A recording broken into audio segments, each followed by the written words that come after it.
Po, Ginoong Pangulo. Sana po ay okay pa kay Senator Robin na makapagtanong pa po ng ilang bagay sa ikalilinaw ng kanyang privilege speech. Opo, isa pong kaligayahan para sa akin po ang makatanggap po ng katanungan sa atin pong ginagalang Senator Rodante Marcoleta. Kasi ang mga tanong ko, maring hindi mo ikaligaya sapagkat... basta pag wala pong wala nang baha, wala nang buhaya. Naunawaan ko po kasi ang pangangailangan ng mga measures kapag dumarating ang mga sakuna, lalong-lalo na po ang baha, na talagang wala naman pong kinikilalang tao yan o lugar, lahat sasagasaan po niya. Kaya naiisip po ninyo na maisalba natin ang ating mga komunidad, ang ating mga kababayan, kahit sa anumang paraan na mabisa. Yun po ba ang gusto nyo sabihin, Ginoong Pangulo? Opo, Ginoong Pangulo, kasi sa ngayon po, unang-una po sa lahat, maisalba. Kaya nga po tinatawag ko po na isang rescue operation to. Pangalawa po, maibsan ang galit na nararamdaman po ng ating mga kababayan. Sa oras po nito, umuusok ang galit po ng ating mga kababayan at sa tingin ko po, kung meron pong napagkakatiwalaan sila na mga katulad po ng kasundaluhan na napakataas po ng kanilang approval rating, satisfaction rating, magkakaroon po ng katahimikan na rin ang pag-iisip ng ating mga kababayan po.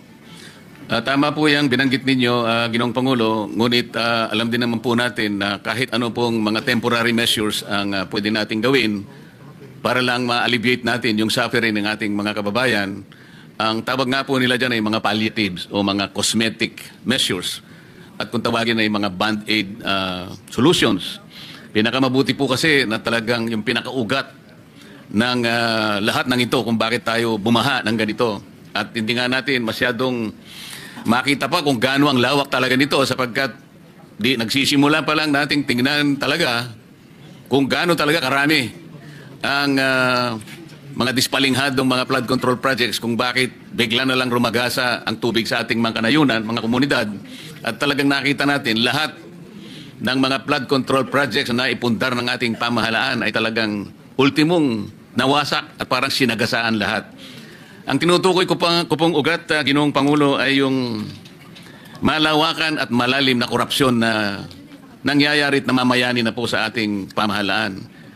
Kapag hindi po natin ito nasolusyonan, mananatili po tayong umahanap na lamang po ng mga band-aid solutions. Nakatutulong po, bakit hindi? Ngunit hindi po natin ganap na napapawi yung pagkamuhi o yung galit ng ating mamamayan sapagkat hindi nagagawa ng pamahalaan ng kanyang pangunahing tungkulin na nakasulat pa man din sa ating saligang batas. Nakatungkulan po ng Estado, Ginoong Pangulo, na kailangan pong yung kapakanan po ng kanyang mamamayan ay kinakailangang unang-una sa listahan ng pamahalaan na dapat po nilang asikasuhin.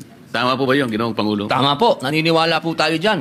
Kaya po natin na isulat ang akin pong pribilehiyong talumpati sapagkat kapag nanood po tayo ngayon ng balita at nakita po natin at naririnig ko pa nga po na ang magpapatuloy ng mga proyekto na mga katulad po ng mga nasirang proyekto, yung mga proyektong guni-guni, ang magtutuloy daw po ay yung paring-paring mga kontraktor. Kaya po ako lalong nagkaroon ng lakas na loob na gawin po itong talumpati na ito sapagkat kung pamimiliin po ako kung pamimiliin po ako mismo, kung sino dapat ang gumawa nito at mapagkakatiwalaan ko, hindi na po siguro yung mga kontraktor na yun. Kung hindi, ito na po sigurong AFP, COE, na matagal na pong gumawa ng mga proyekto katulad po ng mga airport. Kapag airport po ang ginagawa niyan, ibig pong sabihin, matibay po talaga yung mga runway na ginagawa nitong mga ito. At sa cost po, sa cost na kung ano po yung budget, nakakatipid pa po sila. Meron pa pong savings, Kaya po nung narinig ko po yon sa balita, sabi ko, siguro naman mas maganda itong aking itatalumpati dahil ito sigurado, number one, ang sundalo, disiplinado. Kapag gumawa sila ng kapalpakan, merong kaagad court martial. Merong andyan po kaagad. Talagang mabilis ang aksyon. Dito nga po, gumawa sila ng airport, 11 buwan lang.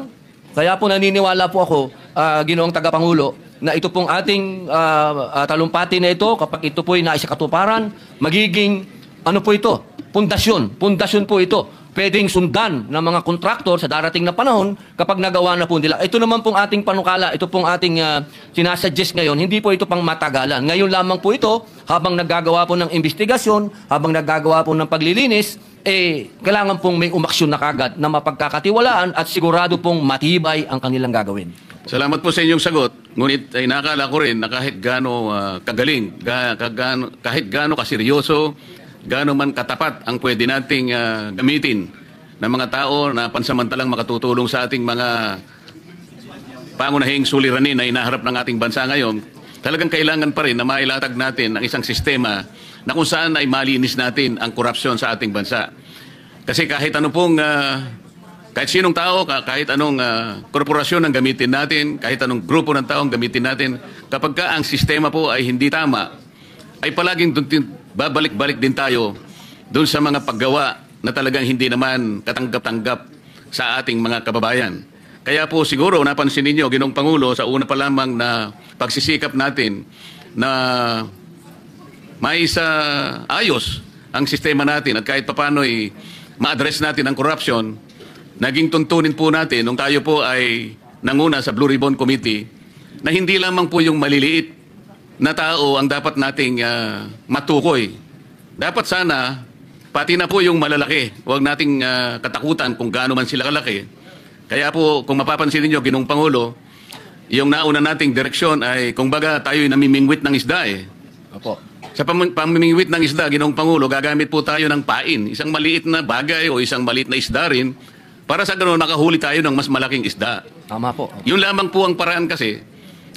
Hindi man siguro ganap, maring hindi po natin lahat maayos. Ngunit kailangan nating matukoy, kailangan nating makilala. Hindi lamang po kontraktor ang kinasangkapan dito eh. Tama po. Hindi lamang po mga opisyales, Ginoong Pangulo, ang may kasalanan dito ng DPWH, maliit o malaki. Lalong-lalo na yung mga tao na nagpasimula kung paano ilatag ang mga pondo nito para sa ganoon ay kanilang malustay. Kaya po ang direksyon na tinahak natin, kinausap natin yung mga ibang mga gustong tumistigo, kung sila'y makapagsasabi ng saganang sa kanila, ay yun ang pwede nilang i-contribute sa paghanap natin ng kalutasan, hanggang sa ipangako nga natin sa kanila na sa ilalim ng umiiral na batas, Ginoong Pangulo, meron tayong protection na may bibigay sa inyo kung kayo ay makagaganap doon sa mga requirements na inilatag ng batas. Kung halimbawa kayo'y makapag-apply at kayo naman ay susuriin kung talagang magiging karapat-dapat, okay kayo, matatanggap kayong witness, halimbawa, state witness, ay ganun po yung paraan na nilatag natin. Kasi hindi po madali na makatukoy tayo ng malalaki.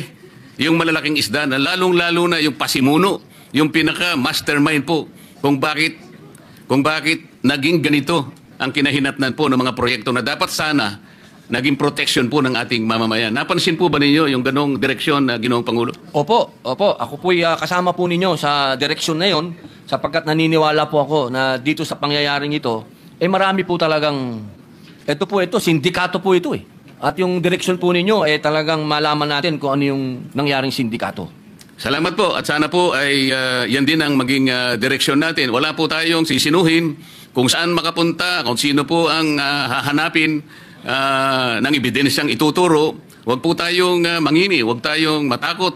Ituloy po natin sapagkat ito lang ang paraan. Makilala natin at sana sa lalong madaling panahon po sa pamamagitan ng ganitong pamamaraan ay maihinto na po, hindi man lahat.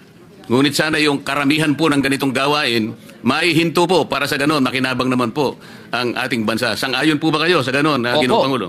Opo, sang-ayon po tayo. Dapat na po talagang mabuwag yung mga yan. Opo. Maraming salamat po, Ginoong Pangulo. Maraming salamat, Senator Robin.